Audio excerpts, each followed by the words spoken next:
right, today we'll engage in a mix of urgency, sarcasm, and wary wisdom, like an elder uncle addressing a wayward family at a village meeting. Hello and welcome to the agenda this morning. I am Chike Ubogu. Oyo State, the pace-setter state, they call us. Or do they? The pace-setter in what? Is it in borrowing money faster than a trader haggles over yams? In secrets whispered in the dead of night while the assembly sleeps? Or in promises that shine like a new naira note, only to fade like old kola nuts in the sun?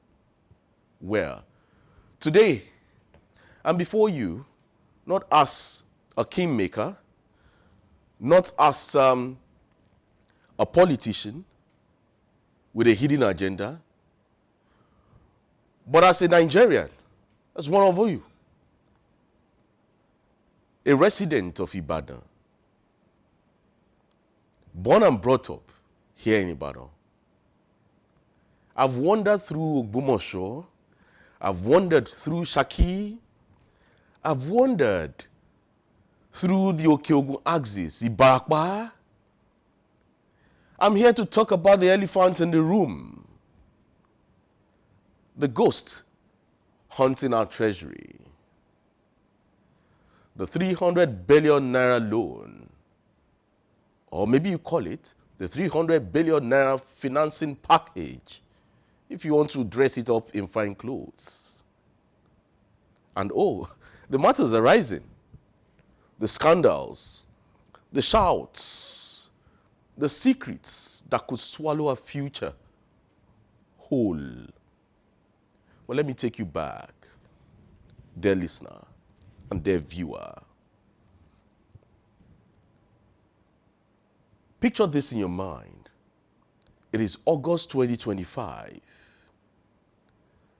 The sun beats down on the Oyo State House of Assembly like the wrath of Olodumare himself. But wait, the house is empty. No, not empty from laziness, but on recess. Yes, a 6-week break from July 31st to September 16th. Lawmakers scattered like chicken before a fox. Some in Abuja lobbying. Others are in their villages sipping palm wine.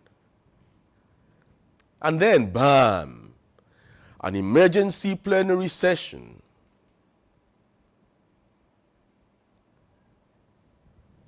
It was called at the drop of a hat. And then on August 19th, they convene, not for a fire in the market, not for a flood in the Ogunpa River or the Akpete River. No.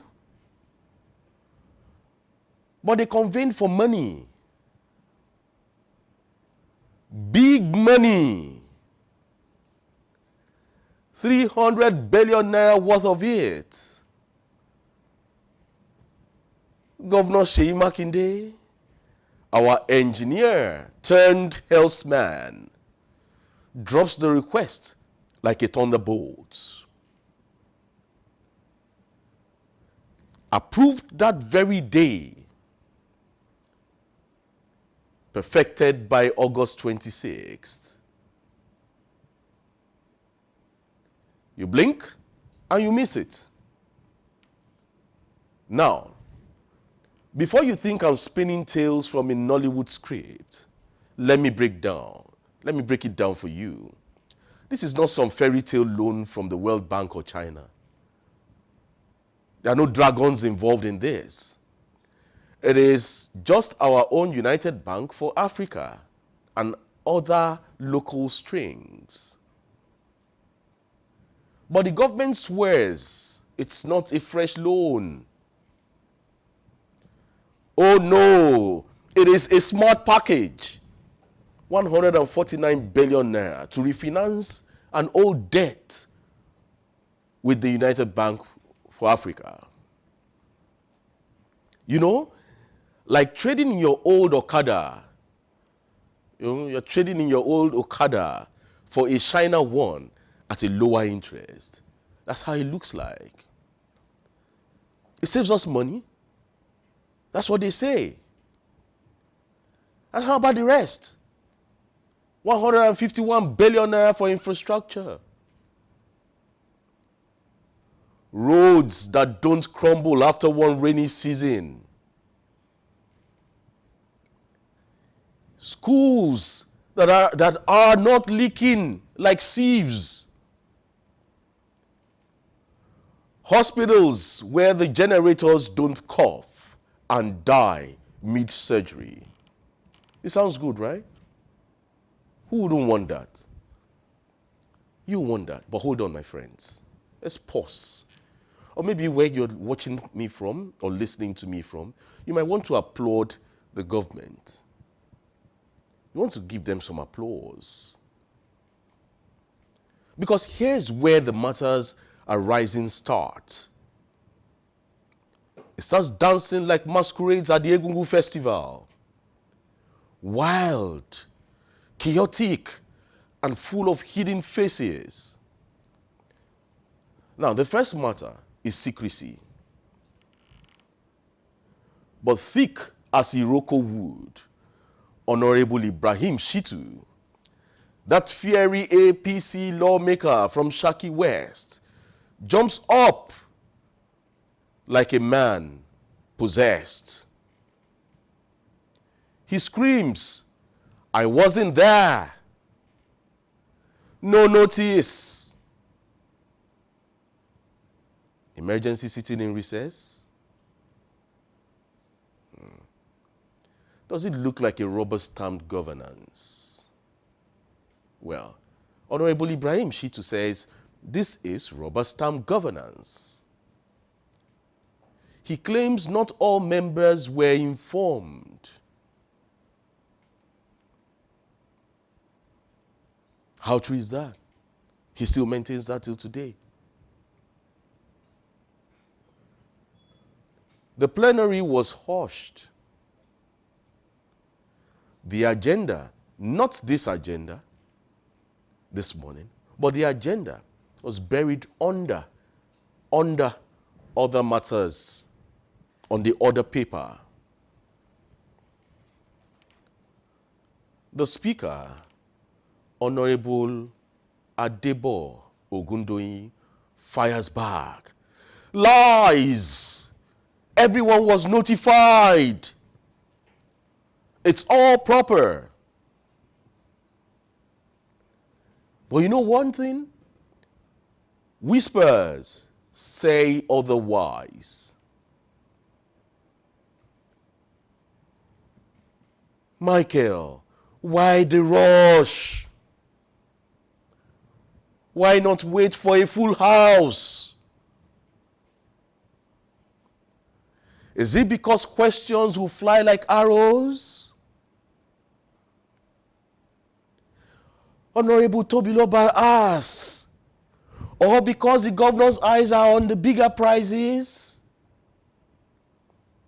And what is the bigger prize here? Whispers of presidential ambitions in 2027? Well, the narrative in town is borrow now, build legacy, wave goodbye with a smile. Politics. Politics. Is it interesting? Politics is interesting. The second matter arising, and it's uglier than a politician's promise. The All Progressives Congress in Oyo State is frothing at the mouth. Protests at the state secretariat. Okeado. Placards waving like flags in a storm. No to death trap. That's what they chant. Makinde's borrowing binge. Ex-lawmakers pile on, calling for whistleblower protection. Honorable Ibrahim Shitu is the whistleblower. But is there only one Shitu in the House of Assembly? Definitely not Temitope Shitu. That Shitu fellow, Honorable Ibrahim Shitu from Shaki. They say PDP thugs are circling him like vultures. They try to devour him. Oh, I ask, where is Honorable Ibrahim Shitu? The Oyo State chapter of the All Progressives Congress, APC, organized a peaceful protest over what it described as alleged victimization of one of its lawmakers, Ibrahim Shitu. The protest started in the early hours of Monday, that was just yesterday, at the APC Secretariat located at the Okeado area of Ibadan. Our correspondent, Sheifumi Akinsanya, reports that the rally had in attendance the state chairman, Alhaji Olaide Abbas, and other members of the party. Ibrahim Shitu, who represents Shaki West State Constituency, had few days ago raised an alarm that the House of Assembly had approved a 300 billion naira loan for the state governor, Engineer Seyi Makinde. Ibrahim Shitu was elected on the platform of the APC in 2023. The APC noted that the lawmaker has been receiving threat messages as a result of the alarm he raised. Oh, Ibrahim Shitu, I hope you're safe. The party noted that it organized the rally in order to ensure that nothing happens to the lawmaker. Have we gotten to that point in the polity of Oyo State politics? According to Dino Melaye, he says, if you speak the truth, you die. You don't speak the truth, you die. He rather speaks the truth, knowing fully well that one day what ends every man on earth is death.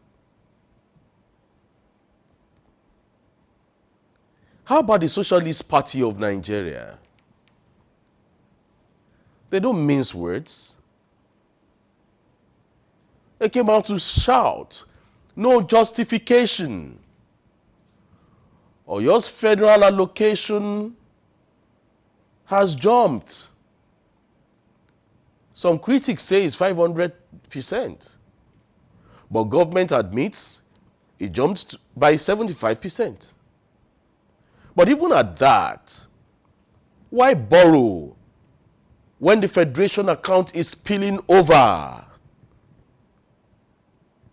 It's supposed to be a good measure.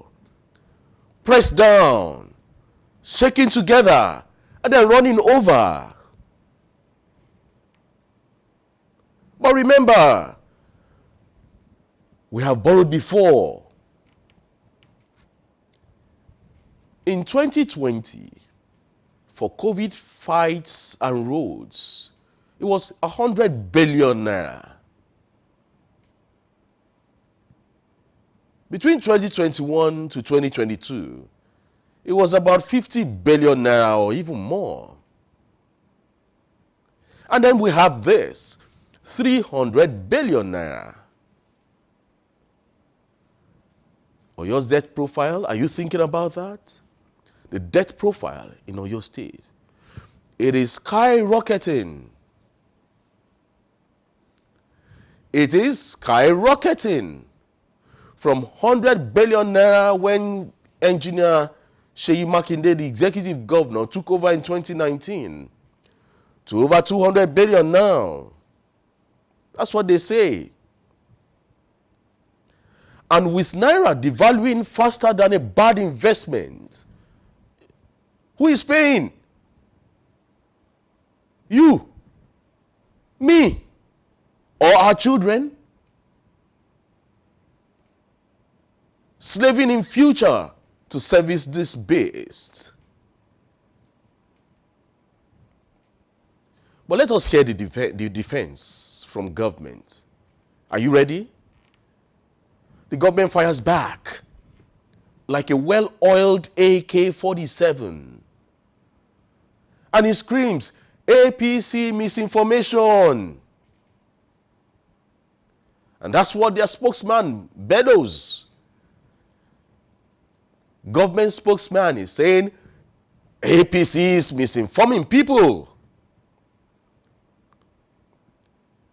According to the Chief Press Secretary to the government of Oyo State, Dr. Suleiman Olarewaju, he says it is not 300 billion naira fresh. It is refinancing to cut interest costs. He says that 149 billion naira, old debt or high rates, now cheaper. And how about the 151 billion naira? For real projects? Projects like upgrading the Ibadan-Oyo Expressway? Have you been on that road before? That's a pothole hell. Oh, is the money also meant for building more classrooms in our overcrowded schools? You want to ask. Part of it, funding health care in rural corners where malaria laughs at us. Mosquitoes dance in these areas. And parents are helpless. Contractors are also starving for payments. Maybe it's part of the payment plan. This keeps them going.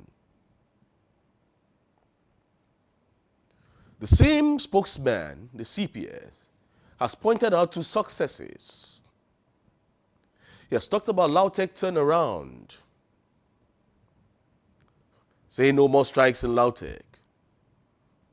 You want to clap for Mr. Governor?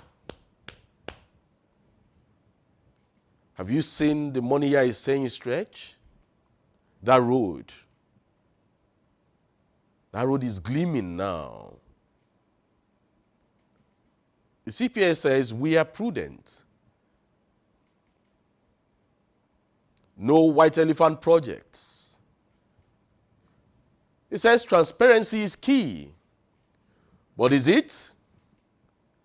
Is it key? Where's the full breakdown? Let's ask. Let's ask ourselves questions. Where's the full breakdown? Which roads exactly? Which hospitals? I remember on the agenda, the secretary, Oyo State Primary Healthcare Board, Dr. Muhyiddin Olatunji, says primary healthcare centers are in top shape. So, which hospitals? The people of Oyo State want this government to show us the contracts. The people of Oyo State don't just want press releases. Now let me paint you a picture. Imagine Mama Aduke in her kiosk at Bodija Market. She's been selling Gari for 20 years. Proud Oyo woman. Her son just graduated from the Polytechnic Ibadan. Studied engineering. Like the governor. The governor is an engineer. Mama Aduke's son graduated as an engineer from the Polytechnic Ibadan. Just like Mr. Governor, who is an engineer. But no job. Why? Some have said maybe because the state borrowed before. And now taxes bite harder. Internally generated revenue, they are pushing it up with new levies. Park your car wrong, fine. Build without permit, penalty. Mama Aduke sighs. This loan, will it fix my road? This loan, will it fix my road to the market? Or will it just line the pockets of some politicians?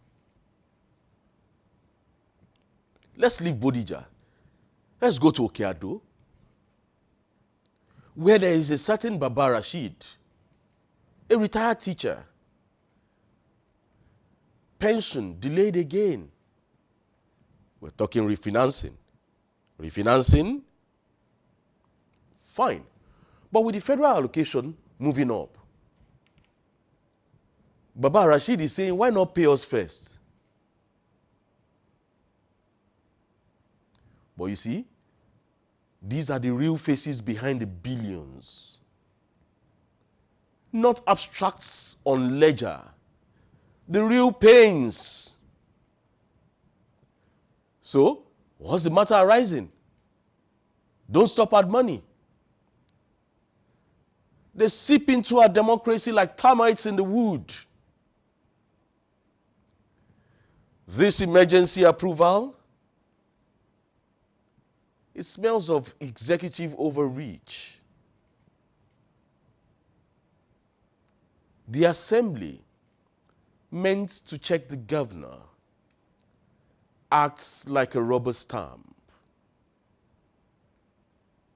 Recess or not, where is the debate? Where is the public hearing? Did the public hearing take place in Lagos? Did it take place in Sokoto? Or did it take place in Kalabari? Public hearings are meant to shut down loans. Deliberations are meant to, know how to either accept or not.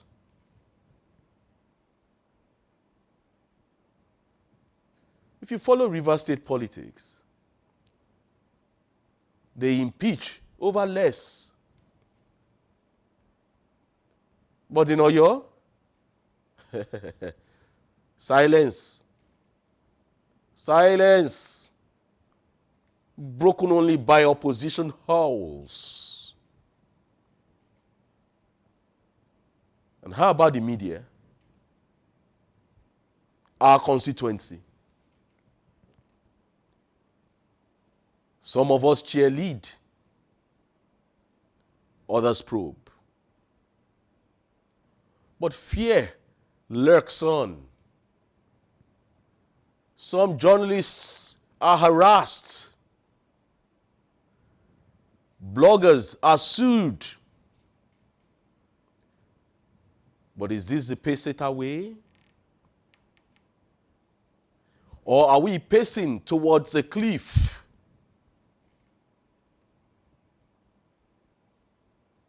Hello, Honorable Michael. Brother Steele, Nigeria's debt circus, states borrowing like it's going out of style. Lagos with its trillions, River State with oil money, yet begging. How about the federal government? About 100 trillion naira debt. But you know one thing? Servicing these debts eats half of our budget. How about Oyo State's share? Oyo State's part of the federation pie. I don't know if it is meat pie or chicken pie, but it's a federation pie. But we are slicing it thinner with loans. Are we thinking of climate change as it knocks on our doors? Floods in Ibadan last year cost billions of naira. Yet, we borrow for roads that wash away. Do we think of education? Our kids in Lautech protest fees. How about health?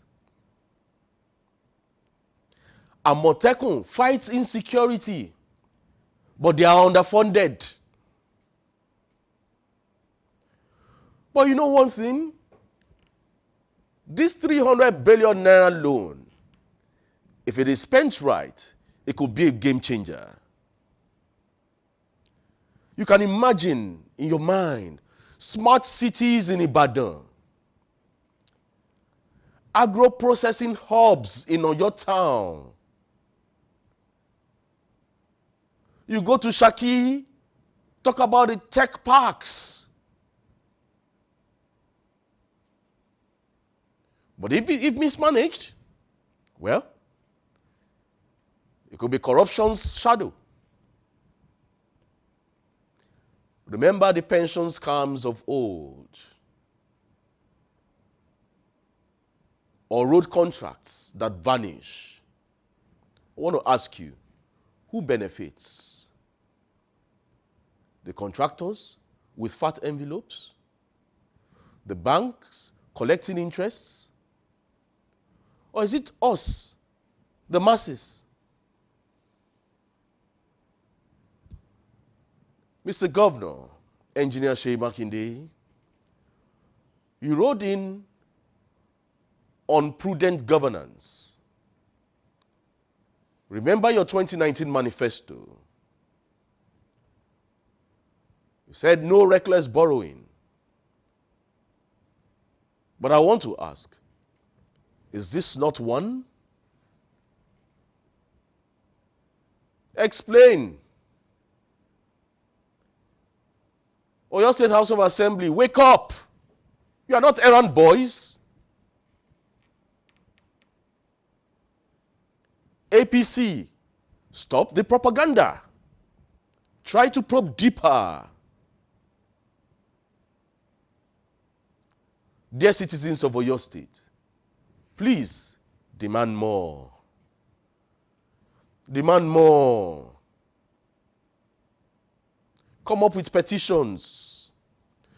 Demand for town halls. Most importantly, the continuous voter registration is on. Have you gone to register? Because you might need it in 2027. And to the whistleblowers like Shitu, not Temitope Shitu, but Ibrahim Shitu from Shaki, protect them. This is not about PDP versus APC. It is the people versus poverty.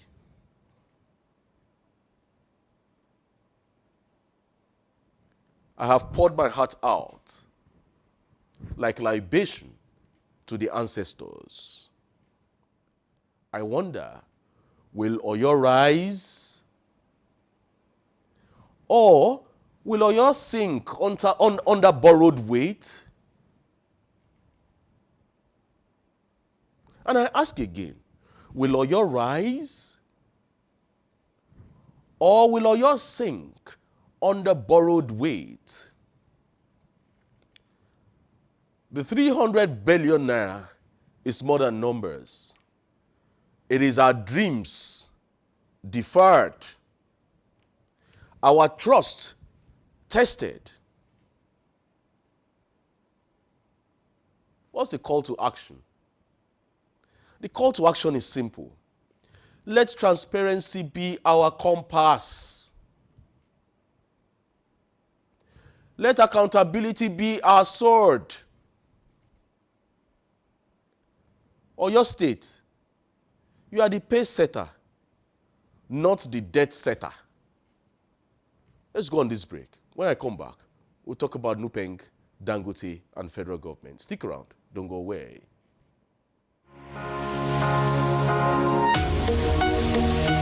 Live from the heart of the action. Welcome to the nerve center of Next Level Broadcasting.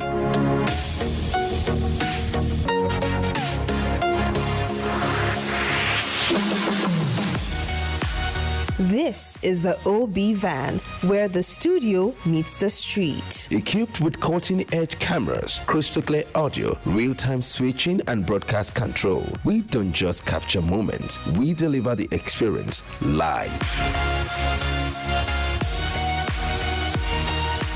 Anywhere, anytime, from stadiums to red carpets, breaking news to buzzing festivals, weddings, birthdays, and all sorts of ceremonies. We bring the world to your screen in real time. It's not just a van, it's a complete mobile production house, a command center, a broadcast beast. This is more than a broadcast. This is the OB van difference.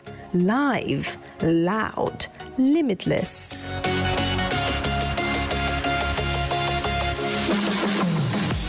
Ready to go live? Like never before. Book the OB van today and take your event to the world. One powerful broadcast at a time.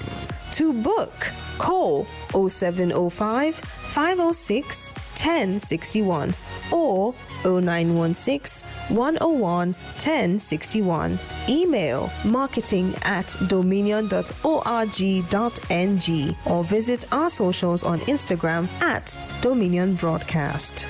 Dominion Broadcast, your channel of choice.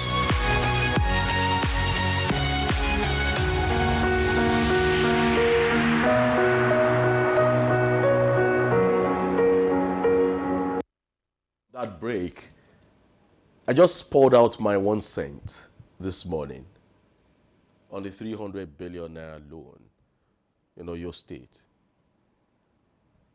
But let's move on to some other thing. And it's something that is affecting all of us today. If you moved around this morning, you find out that many fuel stations were shut down. There's fuel scarcity. And what's happening? This back and forth between Dangote, NUPENG, and then the federal government trying to wade in. Well, the high-level consultative meeting between the federal government, executive of Nigerian Petroleum and Natural Gas Workers, NUPENG, and then Dangote Group, and other stakeholders such as Nugasa, Pengesin, and co. ended in a deadlock yesterday. Recall that the federal government had announced a meeting on Monday, September 8th, to resolve the face-off between NUPENG and Dangote Group. It gathered that the meeting scheduled originally for 3 p.m. today was moved to Monday and did not kick off until 5 p.m. As we speak, no official details of the outcome of the meeting has been made public by the Minister of Labor and Employment, Mohammed Dingyagi. The leadership of NUPENG has not said anything, led by William Sakboria, or even the Dangote Group. But the national president of the Independent Petroleum Marketers Association of Nigeria, Abubakar Megandi, said that both parties need to come to a sustainable resolution for the good of Nigerians. Before you listen to that, a group has come out to say, no, NUPENG shouldn't go on strike. Let's get to listen to this press conference. During the annual general meeting held on the 31st July at Cedar Hotel 2025, the Natural Oil and Gas Suppliers Association of Nigeria, NUGASA, deliberated on the plans of Dangote Petroleum Refinery to commence the distribution of their own petroleum products using a fleet of 4,000 trucks. NUGASA acknowledges and proud of the refinery role in ensuring Nigerians' petroleum industry. However, our members have raised concern regarding the effect of direct supply to end users, such as telecom communications sites, hotels, and construction companies, etc. As a responsible employers, we are particularly worried about the loss of supply opportunities and job losses that could jeopardize the livelihood of those involved across the distribution value chain. In light of this concern, we formally request a meeting with Dangote Petroleum Refinery to address the issue. Our aim is to seek solutions that will balance the interests of all stakeholders in the industry, in the sector, Regrettable, we have yet to receive a response from Dangote Refinery. We strongly believe that such a meeting is vital, not only for our members, but also for the interests of energy security. As a suppliers of petroleum products, we remain committed to protect our businesses while serving the nation's interests. Given the urgency of this matter, we find ourselves with no other choice but to consider withdrawing our services nationwide in solidarity with NUPENG and other stakeholders if this situation remains unsolved. It is hereby directed that all oil and gas suppliers to all construction companies, industries, hotels, and telecommunication sites nationwide should be withdrawn their service with effect from tomorrow, 9 September 2025, pending when the matter is resolved. I repeat, withdraw their services from tomorrow. We respectfully appeal to the President of Federal Republic of Nigeria, President Bola Ahmed Tinubu, to intervene and facilitate the dialogue between downstream sector distribution stakeholders and Dangote Refinery so that we will move forward to avoid further destruction of petroleum products to Nigerians. We are not happy. Dangote is one of our proud refineries. Today is our last hope. I keep saying it is our last hope. We don't want what happened to an NNPC to happen to Dangote Refinery. We are not against Dangote Refinery. We love that investment and we will support him. But the problem we have is that we don't want a situation where we go back to square one. You will agree with me that before now the Port Harcourt Refinery is working well. Kaduna Refinery is working well. Warri Refinery is working well. So what happened? Until they leave the issue of refining product, now going to distribution, building filling stations, owning filling stations, branding filling stations. See what happened to us. So if anything happened to Dangote Refinery, we will be in big trouble. And that is why we said, please, it's better we tell him the truth now. And that's why we call for, we ask him to come so that we hold what they call stakeholders meeting so that we can tell him the implication of going into this direct supply. It will disrupt him. It will not allow him to concentrate on the on that big refinery. Imagine if something happened to the refinery and what will happen to all Nigerians. So we are not. All right, that's NUGASA chairman speaking there. But you know the crux of the matter. Dangote Refinery wants to start doing direct supplies, cutting off fuel marketers. And they are saying, no, it will be disastrous if you do direct supplies. They're saying we want to help you make sure that the refinery, which is the only one we have in the country, is sustained. However, let's keep our fingers crossed. I hope the meeting would come out with a truce. I just pray that we have enough fuel to go around the country, because the hardship now is much. Let us keep this conversation going. Do follow us on all our social media platforms, on YouTube, Instagram, Facebook, and TikTok. The handle is @Dominion Broadcast. On the app X, it is @DominionCast. Visit our website at www.dominion.org.ng. My name is Chike Ubogu. Stay positive and have a great day.